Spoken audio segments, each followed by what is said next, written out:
Miss Carrie's class. It's time for another chapter of Poppy. And you notice maybe that I've got a little different setup than I had before. Still got the owl hanging out there in the tree. That's a manzanita. And also hanging up here on this little ruler hanger, I've got some fairy dust from Jack and a little heart from Julie. Aww.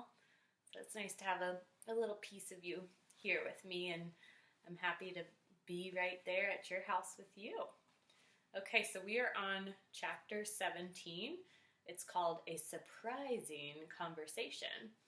And what had happened in chapter 16 was that there was an owl, a new owl perched in the barn, and Poppy was trying to figure out if it was real or not because this boy came out of New House and even went up into the barn and the owl didn't move at all, and he even put his hand on the owl and it still didn't move.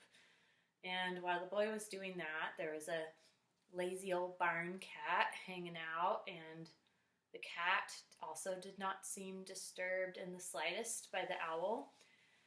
And so, since the cat was so old, Poppy decided, I'll just go up and talk to the cat. He seems friendly enough. And so she did that bravely, and the cat confirmed her belief that the owl was fake.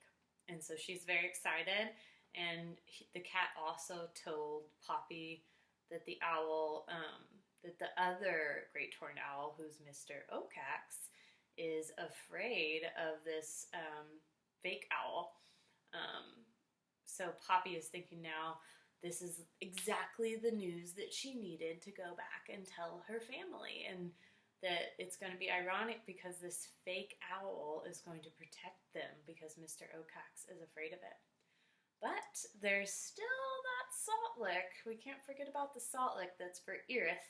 That was the fair agreement that they made for him to get her to New House and protect her from Mr. Okax. So she did see, Poppy saw some deer come up and lick the salt, and she's hoping that the deer might be able to help her. So let's find out what happens next. All right, chapter 17, A Surprising Conversation. Poppy woke refreshed. For a moment, she just lay still, luxuriating in her discoveries. She imagined telling her family what a phony Mr. Okax was. What a delicious moment. Yes, it was time to return home. Realizing that she was very hungry, Poppy first treated herself to a big meal, eating only the plumpest corn kernels. Hadn't she deserved them? Gradually she ate her way over to the dirt road, then ran alongside Dimwood Forest. With her mouth full and her belly tight, she gazed across the wall of pine and fir. She had feared it before. Now, knowing it, she recalled only its dark beauty, its deep fascination. The forest made her think of Irith and her promise. How was she going to get him the salt? She had no idea. Then and there she vowed that once she got home, she would return. Maybe this time with Cousin Basil. Perhaps the two of them could find a way. Poppy thought about Mr. Okax too. Wouldn't it be fun to tell him what she had discovered? The image of it made her grin. The liar, the bully. It was while she was thinking about him that she spied him. Mr. Okax was perched deep within a foliage on a small tree right by the edge of the forest. If it had not been for the slanting rays of sun, Poppy might never have noticed. It was the light of his glowing eyes that caught her attention. Poppy crept forward. When she came back near the row of corn closest to the forest, she looked up again. A moody Mr. Okax was staring at the barn across the field. He kept moving his head about, back and forth, side to side. Shh. Shh. His beak. Sometimes his black talons kneaded the branch with his nervous tension. At other times he ruffled his feathers lifted his wings, and let his head sink lower. Poppy could tell he was miserable, sulking. She had to marvel at how different he appeared from the time she'd seen him on his watching tree in the rain. All that glaring and hissing. He's just a frightened bully, she said to herself with jubilation. She had to slap a paw over her mouth to keep from laughing out loud. What fun it would be to humiliate him. Just the idea of it brought a feeling of power. Unable to resist teasing him, she called out, "Mr. Okax." The owl, taken by surprise, looked up and down and around. "Here," Poppy cried. "In the corn, it's me, Poppy."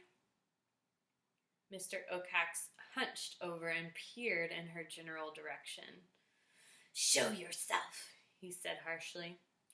"I'll stay where I am, thank you," Poppy returned. Wedged in as she was among the corn stalks, she felt totally secure.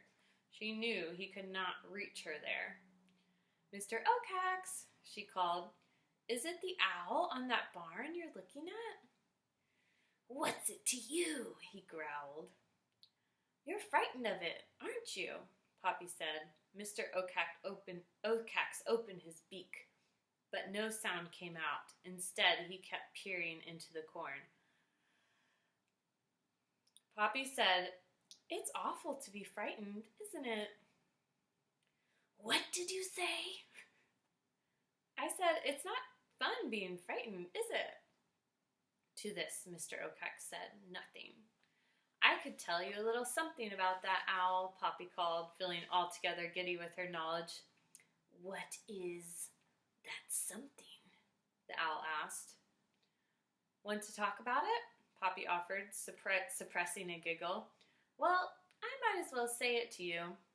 I'm going to tell my family." To Poppy's ears, the owl's tone had shifted. It was not nearly so hostile as it had been. Was she only imagining that? Should she trust him?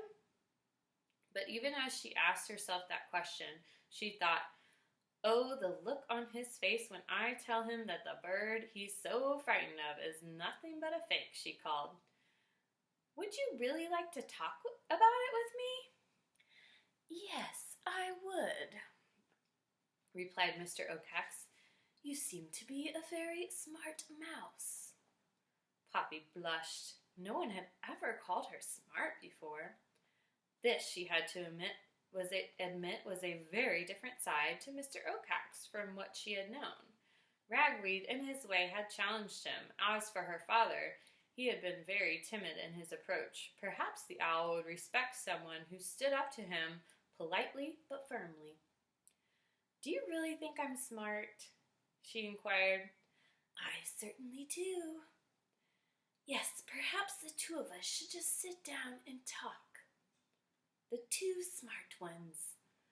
Maybe we can work something out." Poppy felt a stirring of excitement.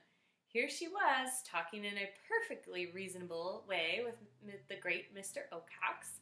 It was she, with her new knowledge, who had gained power. Perhaps instead of humiliating him, she could work things out reasonably so that Mice could move to a new house. Wouldn't that be a trophy to bring home? So thinking, she moved from her hiding place a little into the dirt road. "Yes," Mr. Okax said soothingly. "Let the two of us talk things over. I should think we could find reasonable solutions." "All right," said Poppy boldly as she stepped farther out into the road. She looked up. Mr. Okax was gone. "Where are you?" she cried. At that moment, the owl plunged down upon her from behind. Oh no! That's the end of chapter 17. Don't worry, I'll be reading you chapter 18 soon. We'll find out what happens.